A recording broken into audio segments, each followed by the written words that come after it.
My mother slid a bank statement across the kitchen counter without saying a single word. I looked down. The account number was familiar. My grandmother had shown it to me when I was 16.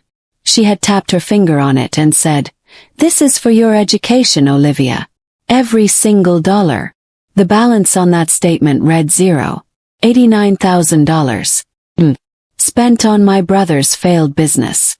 On granite countertops.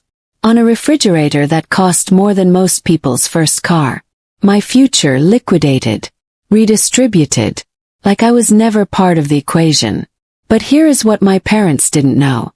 3 years before she died, my grandmother walked into a law office on a quiet Tuesday afternoon, sat across from an attorney and built something. Something airtight. Something patient. Something that could only be triggered by one specific thing, their betrayal. She wrote a letter, sealed it, left it in a metal cabinet where it sat and waited. It waited for exactly this moment. My name was on the front.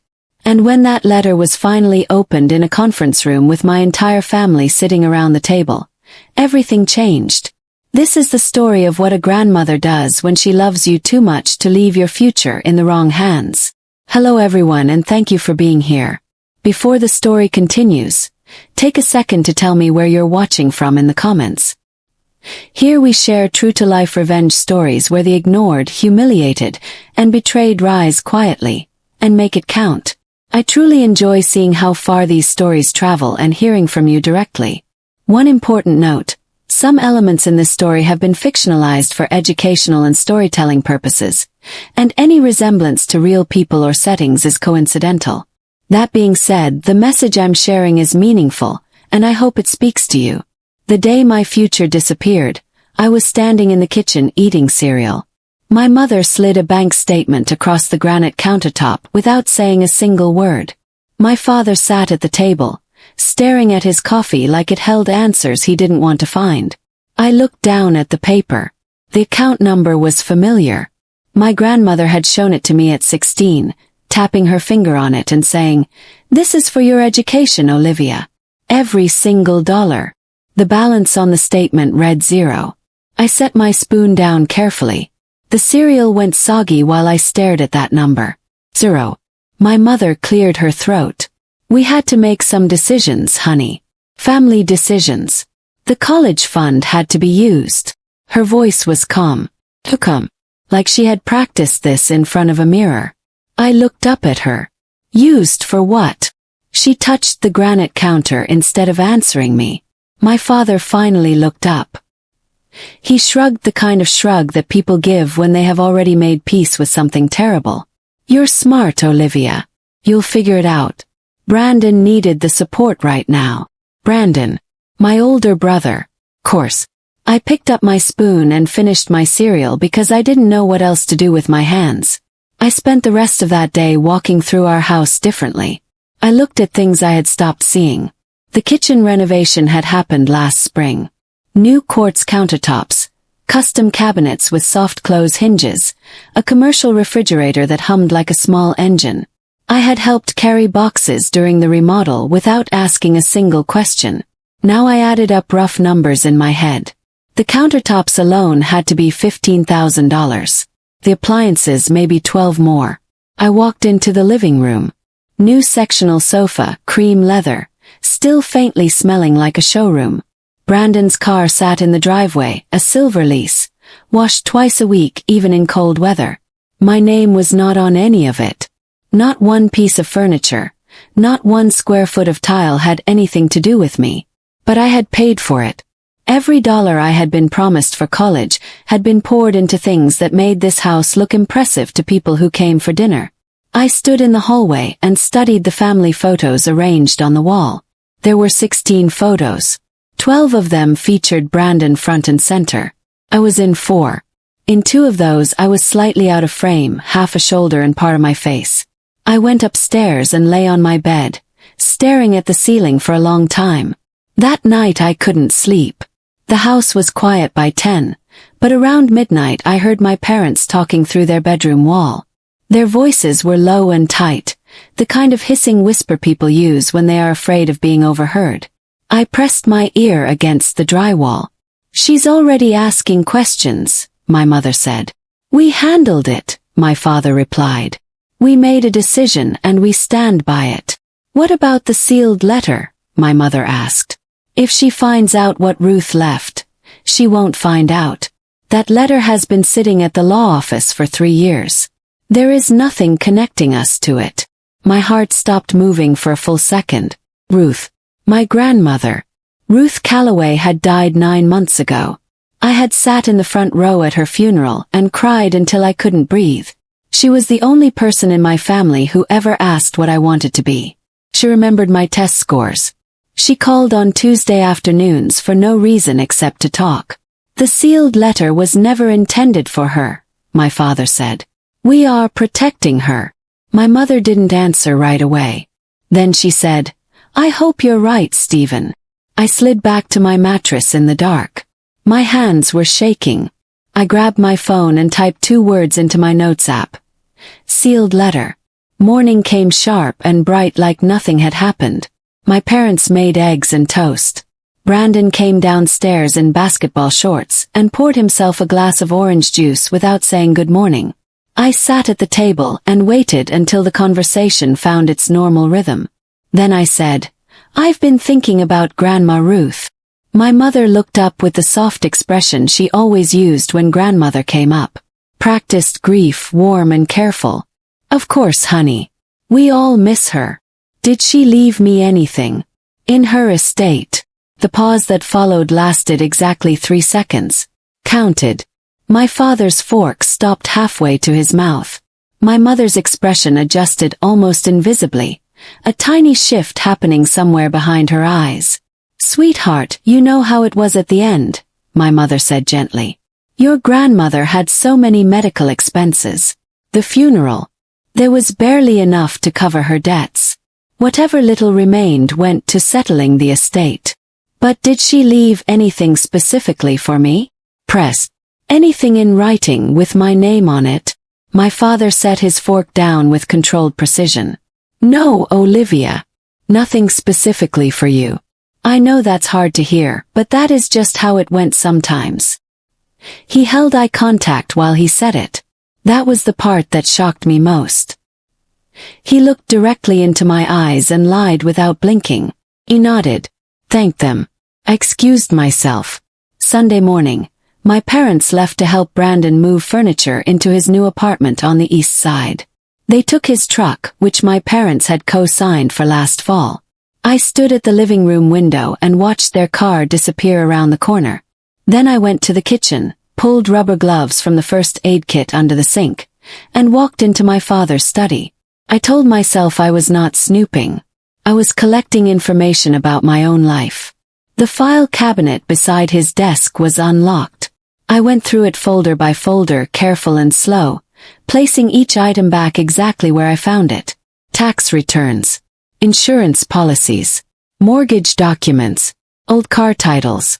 Then, near the very back, I found a folder marked Estate Mom. Inside were legal forms I didn't fully understand and a thick sealed manila envelope. Taped to the front of the envelope was a business card. White professional, simple. Patrick Holloway, attorney at law, Holloway Estate Law. Below the office address, written in my grandmother's handwriting, small and tilted slightly left the way it always was, were 8 words. Present this card on your 18th birthday. Trust no one else. My 18th birthday had been 4 months ago. We had gone to Brandon's favorite steakhouse. Nobody had mentioned an attorney.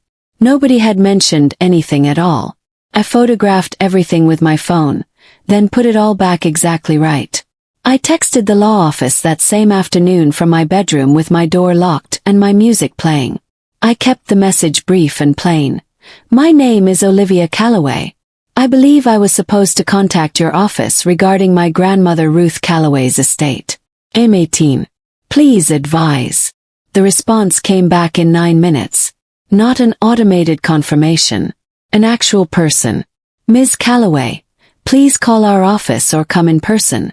Do not discuss this matter with your parents beforehand. Ask to speak with Mr. Holloway directly. We have been expecting your contact. I read that last sentence 4 times. They had been waiting.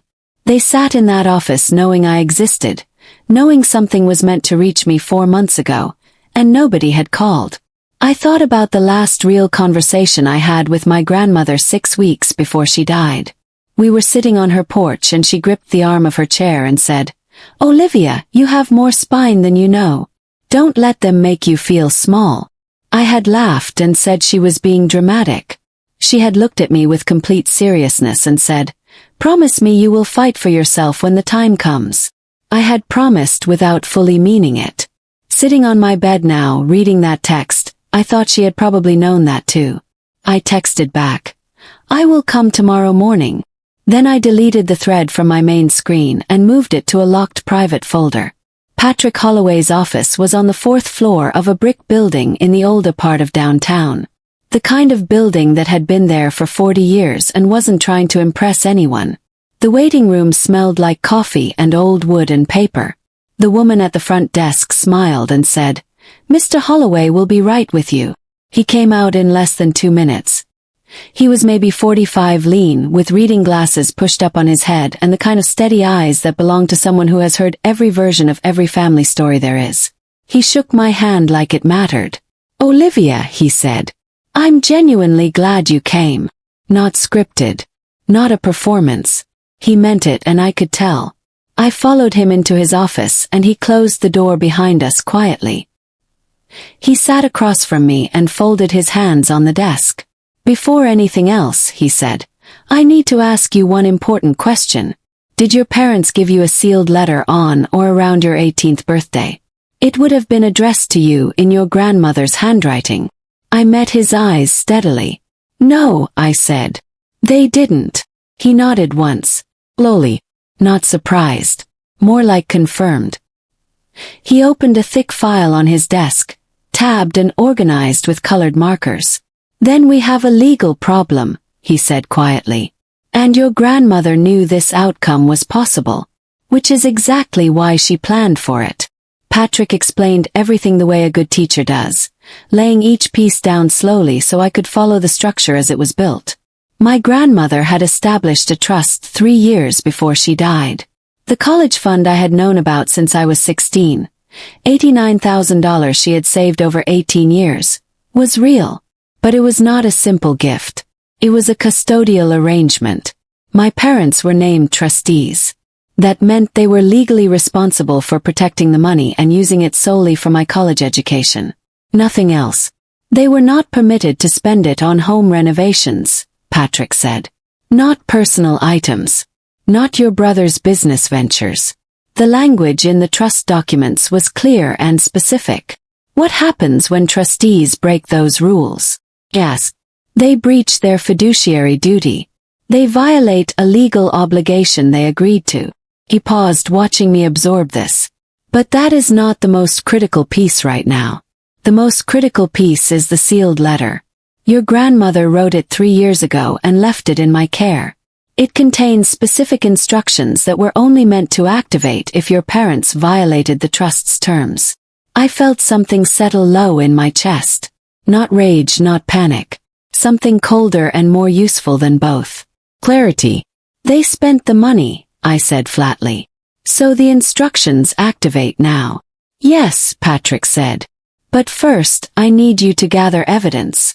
Bank records, receipts, anything that shows where the funds actually went. I drove home thinking about my grandmother's hands. She had kept a garden every summer until she was 78. Her hands were always slightly rough and always smelled faintly like soil and the lavender hand cream she kept on her kitchen windowsill. When she was proud of me, she would grip my shoulder once firmly and say, "Good girl." Not good job. Always good girl, like she was proud of who I was rather than simply what I had produced. My parents had never once said those words to me. Not in 18 years. I parked in the driveway and sat for a moment with the engine off. Brandon's car was there. My parents were inside. I had one specific goal for that evening. My father's email password. I had seen him type it 7 months ago from across the kitchen counter and memorized it without trying to. The way you absorb small details when people have spent years underestimating how closely you watch them. I waited until Brandon fell asleep in front of the television after dinner. My parents were upstairs. I opened my father's laptop on the kitchen table, entered the password, and searched for 2 words. College fund. 4 email threads appeared. I photographed each one on my phone, closed the laptop, and went quietly upstairs. Sleep took a long time to come. But the folder on my phone was growing. The emails told the story plainly once I read them carefully in order. The college fund account had been officially closed 16 months ago, 3 months before my grandmother died. They had moved the money before she could interfere. The funds split into 3 directions. $31,000 wired to a kitchen renovation company, $44,000 transferred to Brandon's LLC as a family investment, and $14,000 to an auto dealership where Brandon had bought his previous vehicle. I sat with those numbers for a long time on my bedroom floor. I thought about the summer I had worked weekends at a smoothie shop earning just above minimum wage so I could afford my own school supplies.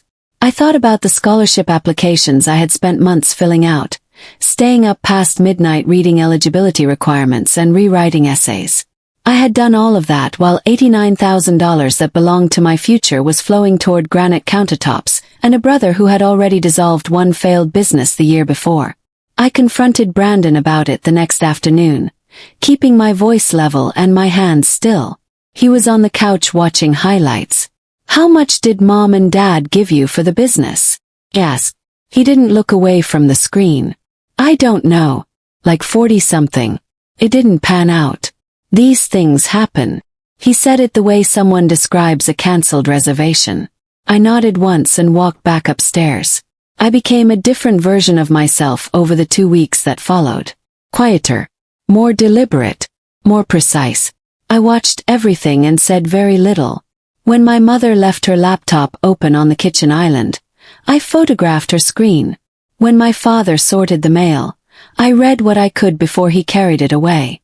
I found wire transfer confirmations.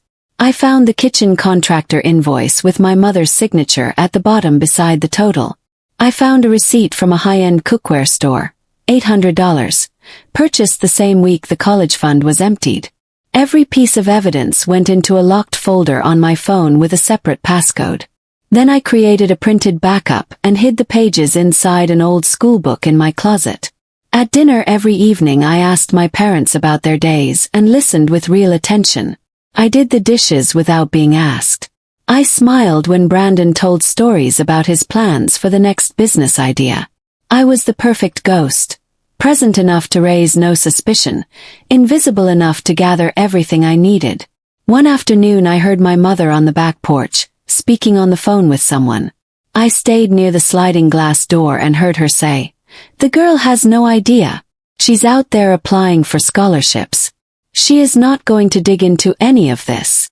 The girl. Not my name. Not even her daughter. The girl. I went back inside and washed the coffee cups.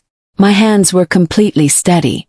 I called Patrick on a Wednesday morning from my car in the school library parking lot. I went through everything I had found, piece by piece, while he listened without interrupting once. When I finished, he was quiet for a moment. "The account closure date changes everything," he said. "They closed it 3 months before your grandmother died. That is not careless mismanagement. That is intentional. They moved the money while she was still alive because they knew she might try to stop them if she found out." "Does that make it worse legally?" I asked. "Significantly," he said. "It shifts the situation from negligence into deliberate breach of fiduciary duty. Your grandmother anticipated this exact possibility. Her trust document contains a specific provision for it. If the funds were diverted intentionally rather than carelessly, the sealed letter's conditions activate in full. The successor trustee provisions take immediate effect." What is a successor trustee? A person named to take over full control and management of the trust and all assets under it if the original trustees fail their obligations. He was quiet for one beat. "Olivia, I need you to do one more thing before we proceed. Ask your parents directly. Calmly, face to face. Whether your grandmother left you anything at all. Give them one final chance to be honest." "Why?" "Because the trust requires evidence of character, not just financial misconduct. Your grandmother wanted certainty. She wanted to see exactly who they are when given every opportunity to simply tell the truth. I chose a Saturday morning when the house was slow and relaxed.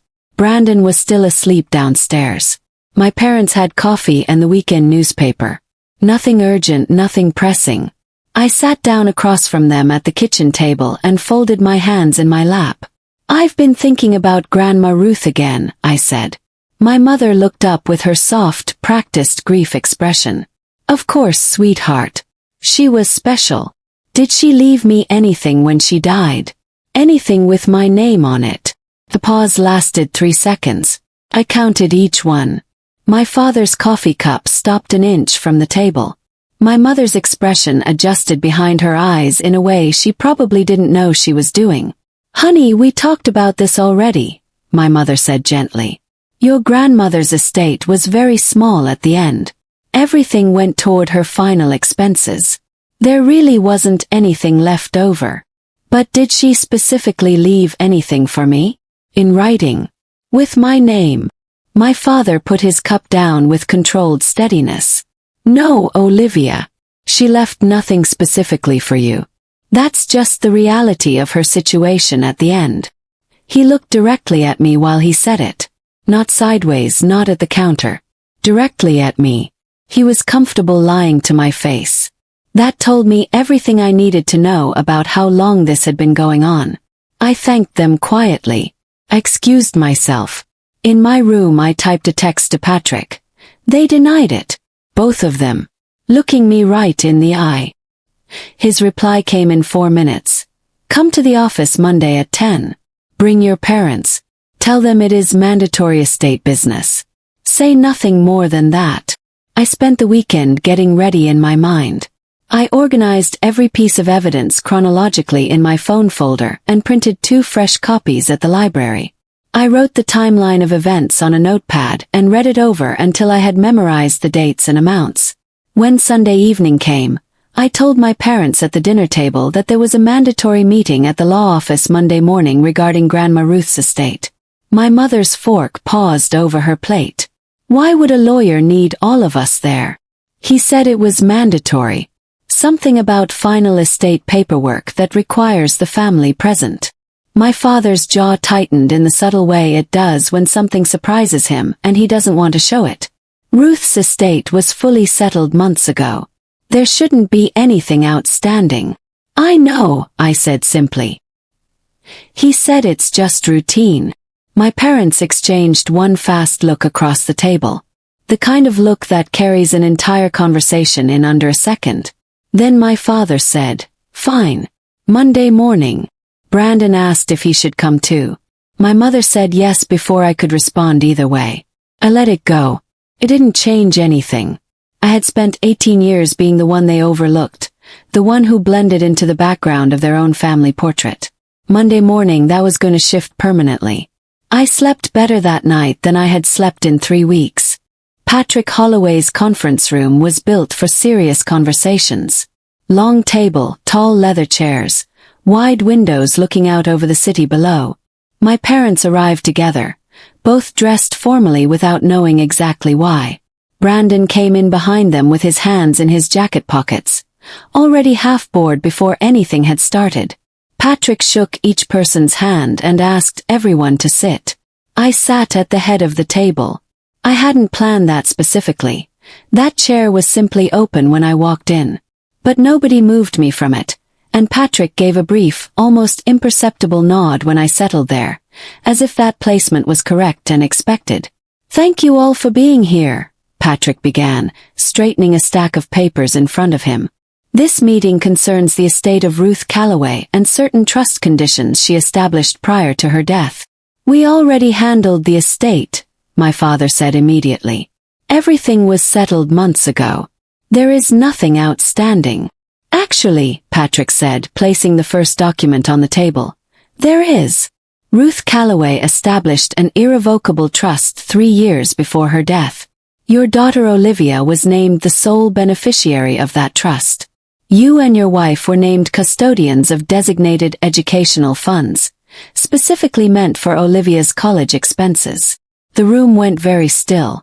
Outside, The city carried on making its ordinary sounds. Inside nobody moved. Those funds were closed and redistributed 16 months ago, Patrick continued evenly. Before Mrs. Calloway's death. This directly violated the explicit terms of the custodial arrangement you both agreed to. My father opened his mouth. Patrick raised one steady hand. Please allow me to finish. He laid the bank records on the table first. The account closure date. The wire transfers to the renovation company and to Brandon's LLC.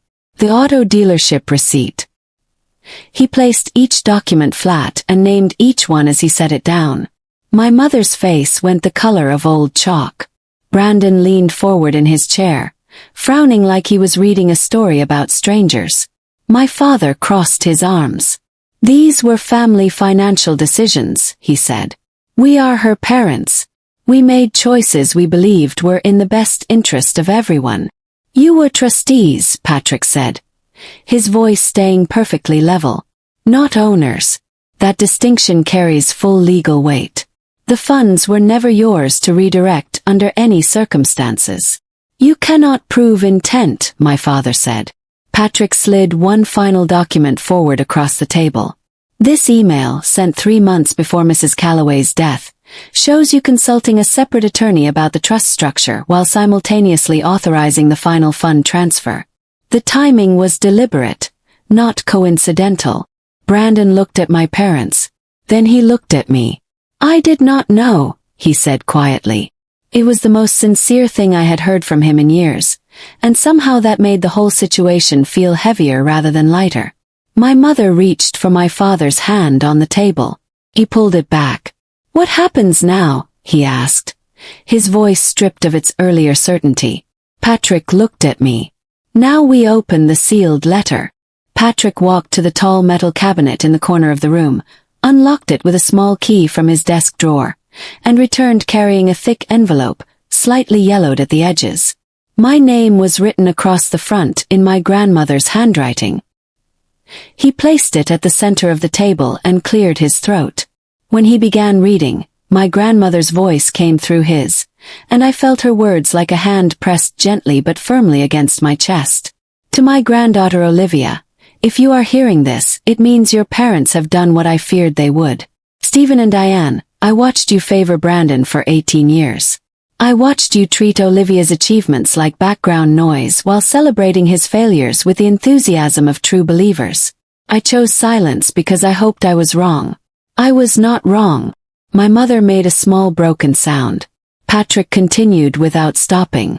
The college fund was a test.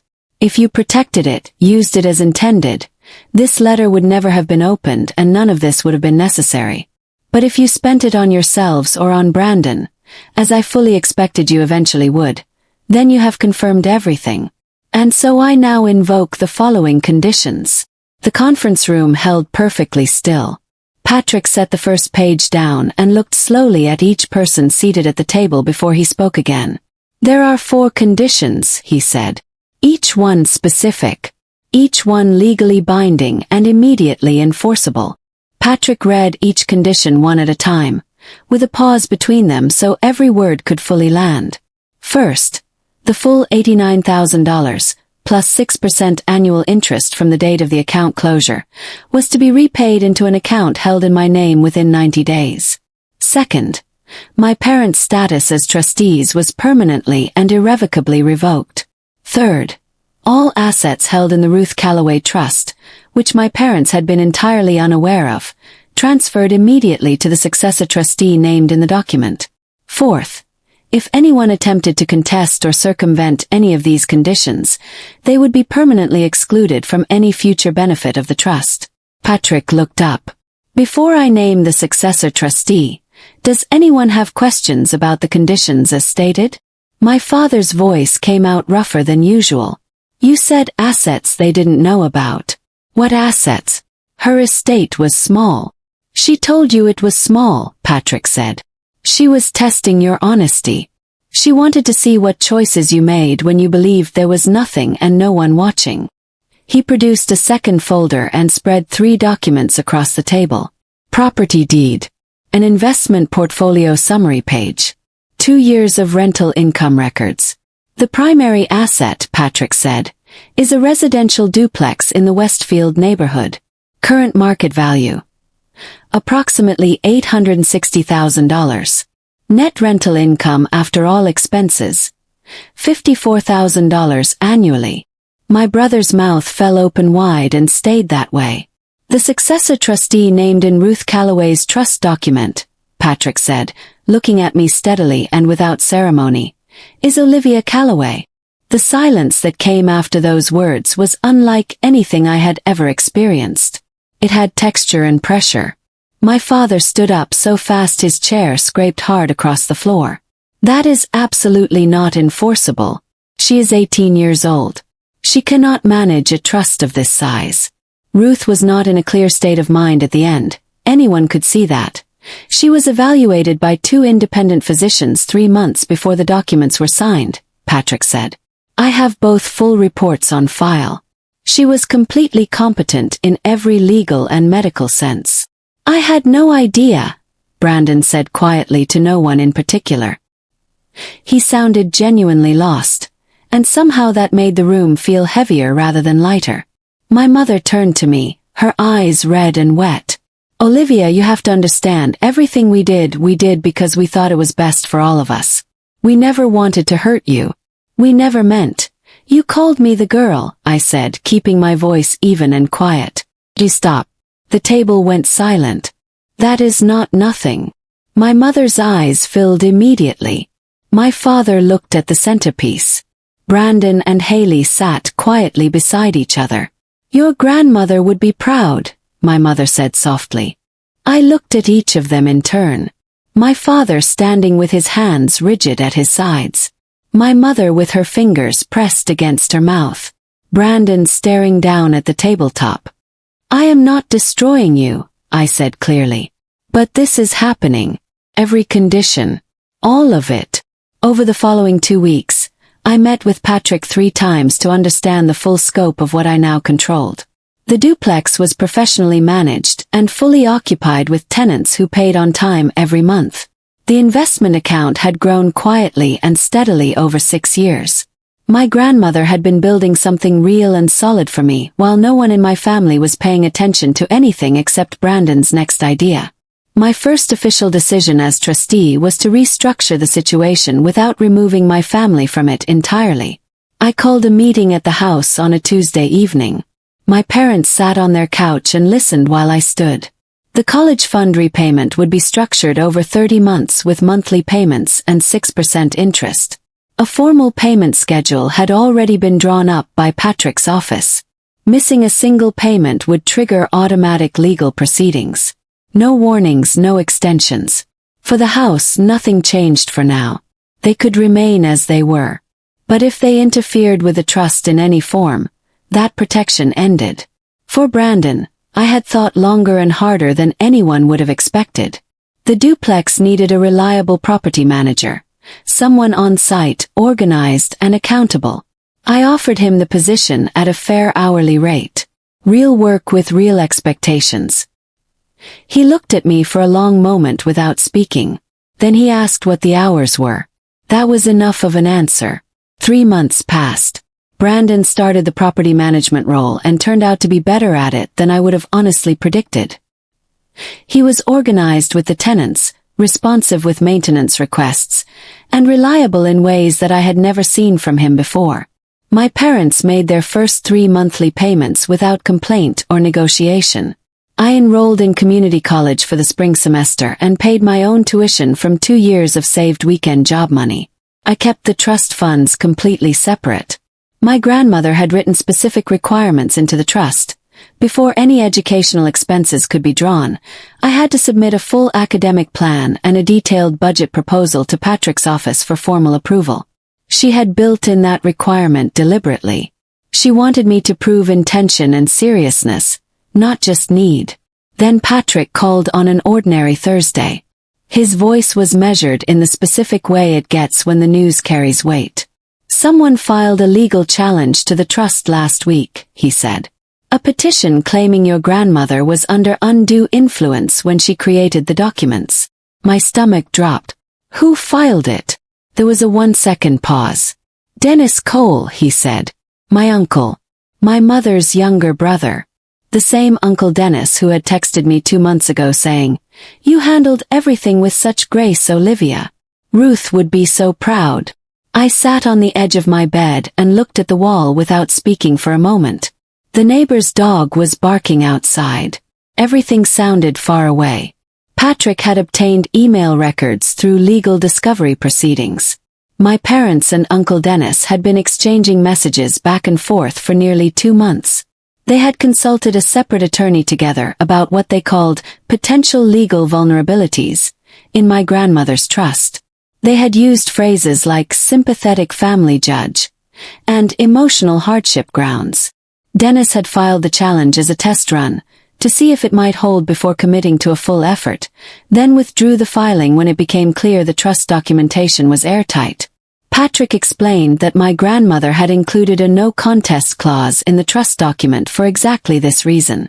Any family member who challenged the trust's validity, or who assisted someone else in challenging it, was permanently excluded from any current or future benefit from the trust's assets. Not just now. After my death as well. Their children and descendants too.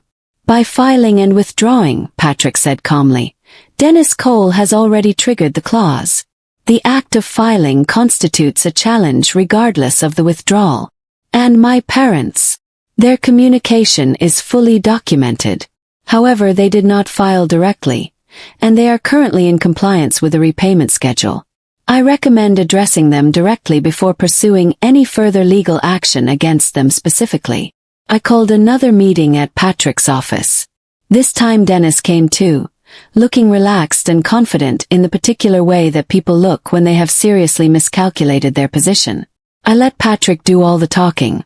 I just watched Dennis's face change as each document landed on the table in front of him. Dennis left the conference room without speaking after Patrick finished explaining the no-contest clause and its consequences.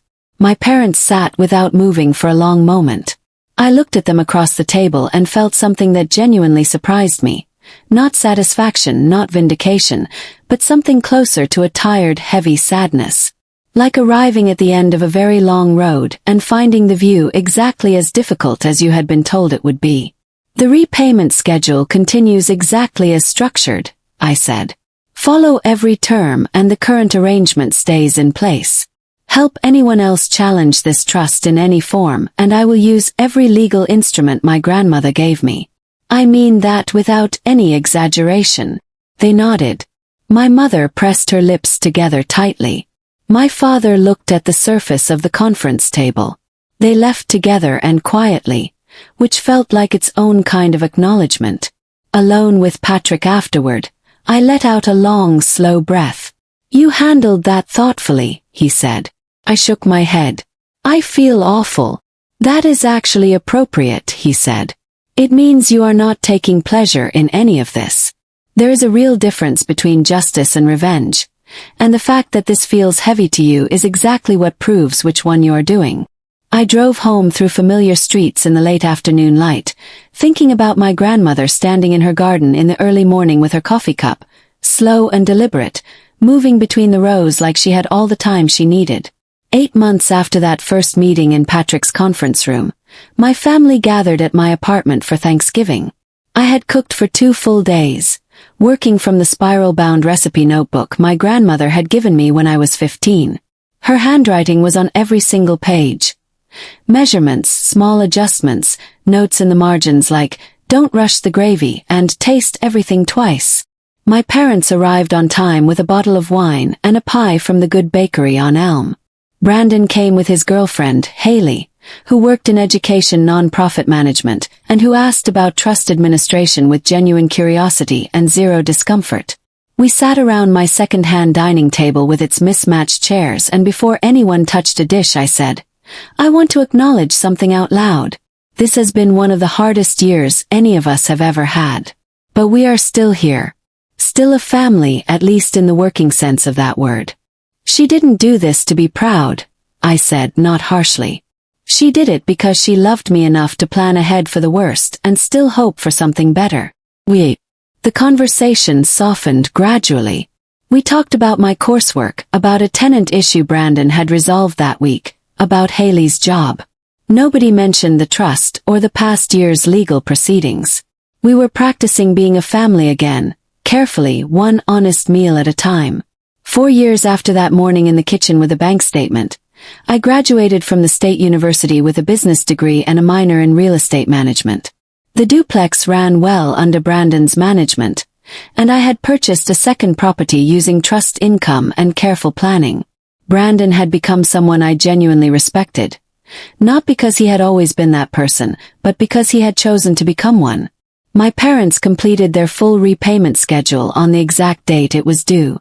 That afternoon I drove to Patrick's office and signed the documents reinstating them as limited trust beneficiaries. Modest quarterly distributions, no voting control, no access to the principal. Enough for a comfortable retirement. Not excess. It was what my grandmother would have chosen. That evening I visited her grave the way I had started doing on meaningful days. I brought simple flowers from the grocery store, the kind she always said were perfectly fine. I stood there for a while without speaking, just being present with her. The final letter she had left, the private one Patrick had given me on the 1-year anniversary of the trust activation, was folded and worn in my jacket pocket from being read so many times. She had written, "Be firm, not bitter. Successful, not cruel. Love openly and without conditions. Break the cycle, not just the bad parts. All of it. Start completely fresh. I always knew exactly who you were." I placed my hand on the headstone for a moment. Then I walked back to my car. I had a scholarship fund board meeting in the morning. First-generation students at my old community college, the ones who needed tools and someone to believe in them, the ones who were like me. I had somewhere to be, and I was not going to be late. If this story resonated with you, I'd be grateful if you'd subscribe to this channel for more true stories like this one. Leave a comment below, telling me what you would have done in my situation. I read every single one. Share this story with someone who needs to hear it. Your share might save someone's life. Thank you for staying with me until the very end. I know this wasn't an easy story to hear, and I want to be honest with you, some of the stories that follow contain fictionalized elements created for educational purposes. If that's not something you're comfortable with, feel free to explore other content that suits you better. But if you're willing to learn from real experiences, even painful ones, I'll be here sharing what I've learned. God bless you. And remember, protecting what is yours is never an option.